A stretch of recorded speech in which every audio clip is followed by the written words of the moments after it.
Will out of control episode costs kill peak TV? I'm going to read the first 3 paragraphs verbatim. Something is wrong when a minute of scripted television costs more than $500,000. I'm going to read that again. A minute of scripted television costs more than $500,000. Not an episode, a minute. Woody Allen's series Crisis in 6 Scenes reportedly cost $80 million for 6 roughly 24-minute episodes. If you do the math, it becomes clear that one episode of Crisis would pay for half a dozen installments of Friday Night Lights. That seems so crazy to me. For that part alone right there, like inflation and okay, they're going to say inflation, quote unquote, has taken over so much. But do you think that this is going to become a really big problem? Like, where if that minute is spent looking at Aisha Tyler, yeah, that's totally worth it. She's a babe. No, here's part of what I see is that the expectations for TV changed over the last few years.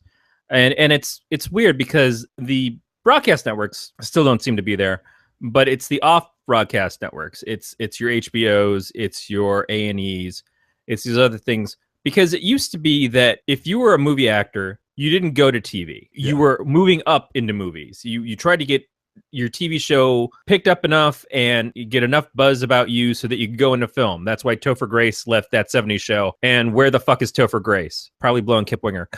I think that at this point in time, it's a different story because the hot things that people are talking about is your Game of Thrones. It is your Breaking Bad, your Mad Men and stuff. And TV is a bigger deal. Also with TV, you get a regular program that you get to be a part of for a long period of time. So if it's something like Lost and you buy a home in Hawaii, unless you're the guy who played Boone in the first season and totally got fucked, it's great because you build your life out of doing the show. You make a lot of money, you get a lot of exposure, you get your insurance, you're set. And you're in a show that is more popular than most films that came out in the same year. And the long run of people always paying to keep watching these seasons over and over again on things like Netflix or Amazon, it's very lucrative. It's a different world from where it was in the 90s or the 80s or anything before that. It's now huge. So the investment into TV, in some cases, it's the talent, and that the actors and actresses or the writers or directors or producers, and a lot of producers and directors are from films now too. So they're used to making Hollywood money and now making TV money they're not going to take a pay cut for. They're just going to get paid out in different ways as an executive producer of a series that eventually gets other writers in to the writing room so they don't have to work at it anymore, but they're still making cash on it. It's like George Lucas, if he farmed out Star Wars, besides selling the company, but I mean, if he had farmed out Star Wars and let everybody else make Star Wars movies and he just sat there and kept making money from that and the figures and everything else, that would have been very lucrative for him too. I understand why, but we're also at a point where Hollywood is super concentrated on blockbusters, and we're seeing over the summer especially that Hollywood isn't doing well. The blockbusters aren't selling, and I feel like TV is going to go through the same thing. We have Amazon saying, we want our own Game of Thrones. It's like, well, you better learn the right lessons of what makes a Game of Thrones and not just throw money at a wall and expect that if you make something that looks as nice, it's going to do as well. And that's sort of what I want to hit on, because the Variety article hits on that. How does a half-hour show like The Tick cost $5 million per episode when many other acclaimed comedies, Atlanta, cost less than a third of that, or even by comparison? And this stuff baffles me. You remember back in the What We're Watching weekly days where we talked about the show Terra Nova? Yeah. And how that got canceled because it was quite pricey to make. Also because it wasn't good. Well, there was that, and it was ratings, but they looked at that as, oh, it's not doing good, even though it could have gotten an uptick and stuff, but it's costing us too much money to make. It cost them $4 million an hour for an hour of television. Yeah, and that was a different time when $4 million on TV seemed extravagant. But you go to now, where Emmy nominated shows like Westworld and The Crown on Netflix spend about $10 million per episode, 5 times of what it costs to make Mad Men when it first came out. Now you want to talk big Hollywood actor. You got your John Hamm, who's doing both still. He's doing TV and he's doing movies. A lot of the people are now. But I haven't seen John Hamm's big breakout film role yet, though. Yeah, I mean, true. Like, I've seen him in movies, but I haven't seen him be the giant movie star. I think maybe he's very comfortable in TV, and he's only interested in doing films where he's not a huge part of it, and he gets to just kind of go in and enjoy stuff, which is what I respect the hell out of John Hamm about. But he's not a movie star. Westworld brought in some movie stars to it, but even they were not either at a point in their career where they were doing a lot of movies, or maybe they were getting to the point where they were retiring. Anthony Hopkins maybe doesn't have it in him to do any more Hannibal stuff, and it's just like,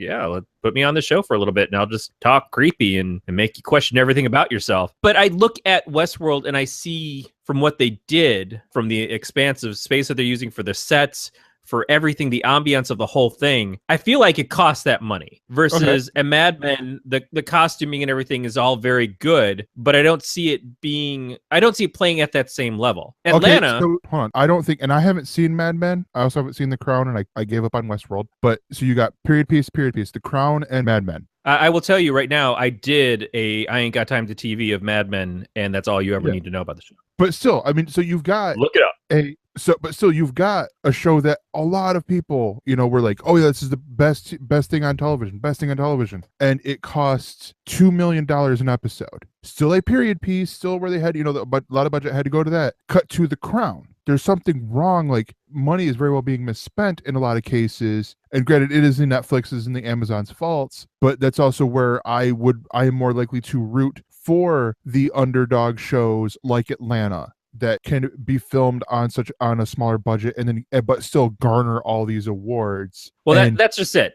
Atlanta won a good number of Emmys this season, and I don't know that Atlanta is going to cost as little going forward as it did for that first season, because that's the show that was made out of love. That was a show that was made without any kind of pretentiousness of it's going to be a big hit and everything.